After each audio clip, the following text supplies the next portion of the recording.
सम्राट को जब यह पता चला कि उसके राज्य में लाओ तजू नाम का एक अद्भुत दार्शनिक रहता है, मंत्रियों ने बताया कि लाओ तजू के हर शब्द में जीवन का गहरा सत्य छुपा है और उनके जैसा प्रबुद्ध व्यक्ति दूर दूर तक नहीं मिलता।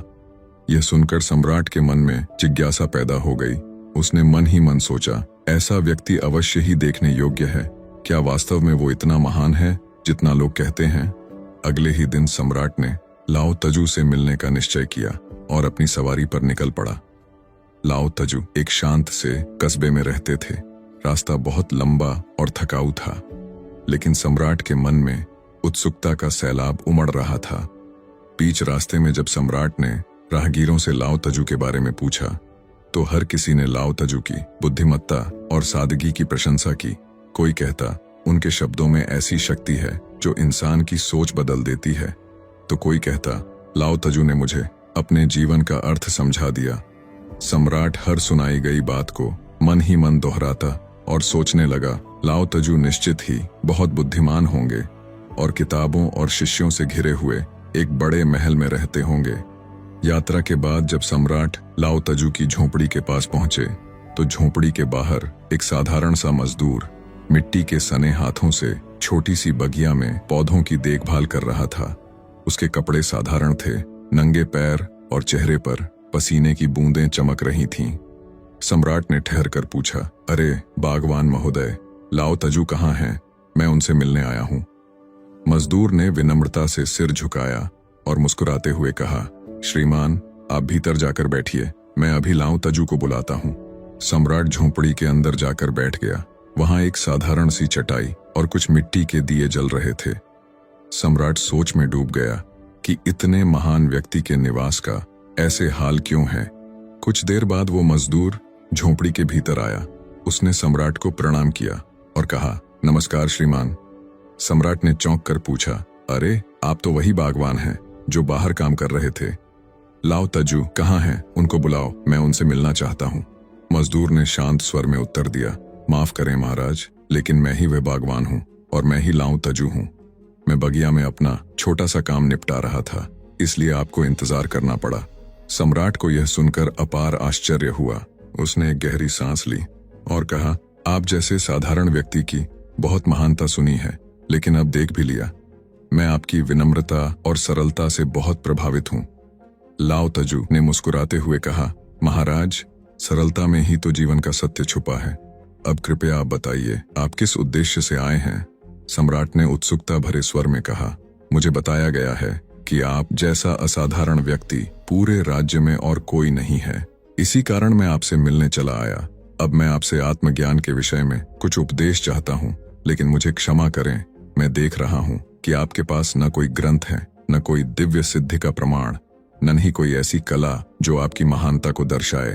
फिर भी आप इतने शांत और संतुष्ट दिखते हैं। कृपया मुझे बताइए, आपके शांति का क्या रहस्य है? लाओ तजू ने शांत मुस्कुराहट के साथ उत्तर दिया, महाराज, इसका उत्तर देने के लिए सुबह का समय सही रहेगा। आप सूर्योदय से पहले मुझसे मिलने आइए। ये कहकर लाओ तजू ने अपनी आंखें बंद कर लीं और मौन धारण कर लिया। सम्राट महल वापस आ गया, लेकिन उस रात सम्राट के मन में बेचैनी थी। वो पूरी रात सो नहीं सका। उसके भीतर सवालों का सागर उमड़ रहा था कि आखिर क्या है लाओ तजू का रहस्य? वो मुझे कौन सी अनोखी शिक्षा देने वाले हैं? सम्राट रात भर सुबह का इंतजार करता रहा, यह सोचते हुए कि अगला दिन उसके जीवन में नया मोड़ लाएगा। और यही हुआ। अगले दिन जब सम्राट पहुंचे तो देखा, लाओ तजू बगीचे में खड़े मुस्कुरा रहे थे। लाओ तजू ने शांत स्वर में कहा, महाराज, यहाँ आइए, मैं आपके प्रश्नों का उत्तर दूंगा, लेकिन पहले मेरा एक काम कर दीजिए। इस जग में पानी है, इसे लेकर इन 15 पौधों पर धीरे धीरे पानी डालिए। हर पौधे को पानी देना है, लेकिन याद रहे, जब आप ऐसा करो तो आपका ध्यान केवल पानी और पौधों पर होना चाहिए। न कोई और विचार आए, न कोई और काम के बारे में सोचें। अगर आपका मन भटके तो वहीं रुक जाइए और फिर से पहले पौधे से शुरू कीजिए। जब आप सभी पौधों को पानी दे लें, तब मेरे पास आइए।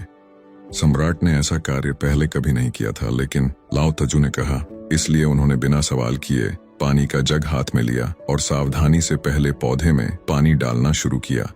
फिर सम्राट ने ध्यान स्थिर रखते हुए दूसरे पौधे पर पानी डाला फिर जैसे ही वो तीसरे पौधे तक पहुंचे तो सम्राट का मन महल के बगीचे की यादों में खो गया। वो महल के सुंदर बगीचों के बारे में सोचने लगे, परंतु सम्राट बुद्धिमान थे। वो समझ गए थे कि लाओ तजू उनकी परीक्षा ले रहे हैं। अगर मैंने धोखा दिया तो पकड़ा जाऊंगा। इसलिए उन्होंने खुद को रोका और फिर से पहले पौधे से पानी देना शुरू किया। सम्राट ने इस बार और ध्यान लगाकर पहले और दूसरे पौधों को पानी दिया, लेकिन जब तीसरे पौधे तक पहुंचे तो उनका मन सुंदर नदी में उलझ गया। वो सोचने लगे कि अगले महीने नाव से नदी में यात्रा करूंगा। एकदम सम्राट को समझ आया कि मन भटक गया है। अब सम्राट की बेचैनी बढ़ने लगी। उन्होंने गहरी सांस ली और एक बार फिर पहले पौधे के पास लौट आए। उनके भीतर निराशा और जिज्ञासा बढ़ रही थी। वो सोच रहे थे, क्या मैं कभी ये कार्य सही से कर पाऊंगा? ये साधारण सा कार्य इतना कठिन क्यों लग रहा है? सम्राट जितनी अधिक कोशिश करता उतना ही अधिक वो अपने मन के विचारों में उलझ जाता। कभी महल की चिंताएं, कभी युद्ध की योजनाएं और कभी भविष्य की योजनाएं। हर बार उसका ध्यान भटक जाता। धीरे धीरे शाम होने लगी, लेकिन सम्राट आखिरी पौधे तक पहुंच ही नहीं सका। थककर और हार मानकर वो जमीन पर बैठ गया। उसकी सांसें भारी थीं और चेहरा चिंता से भरा हुआ था। तभी लाओ तजू उसके पास आए और मुस्कुराते हुए बोले, महाराज, मैं आपकी ईमानदारी और प्रयास से बहुत प्रसन्न हूं। आपने हर बार रुककर फिर से शुरुआत की। यह आपके सच्चे मन और धैर्य का प्रतीक है। लाओ तजू ने अपनी शांत आवाज में आगे कहा, अब मेरी बात ध्यान से सुनिए। जब मन विचारों से खाली होता है तब उसमें मन का असली स्वरूप प्रकट होता है। इसे हम साइलेंट अवेयरनेस कहते हैं। ये वही अवस्था है जहां कोई शोर नहीं होता, केवल मन की शांति और जागरूकता का अनुभव होता है। लाओ तजू ने कहा, जब तुम इस अवस्था में होते हो तो साधारण सा काम जैसे इन पौधों को पानी देना भी तुम्हें असीम ज्ञान और शांति का अनुभव करा देता है। और यही जीवन का सत्य है कि शांति हर समय मौजूद है। सम्राट गहरी सोच में पड़ गए। लाओ तजू के शब्दों ने उनके मन को छू लिया, जैसे कोई हल्की सी हवा उनकी आत्मा को झकझोर गई हो। वो समझ गए कि यह साधारण सा अभ्यास वास्तव में एक गहरा सबक था। सम्राट ने कहा, लेकिन ये सब संभव कैसे है? जब हम कोई काम करते हैं तो विचार हमें लगातार परेशान करते रहते हैं। ऐसा लगता है जैसे हमारा मन कभी शांत ही नहीं हो सकता।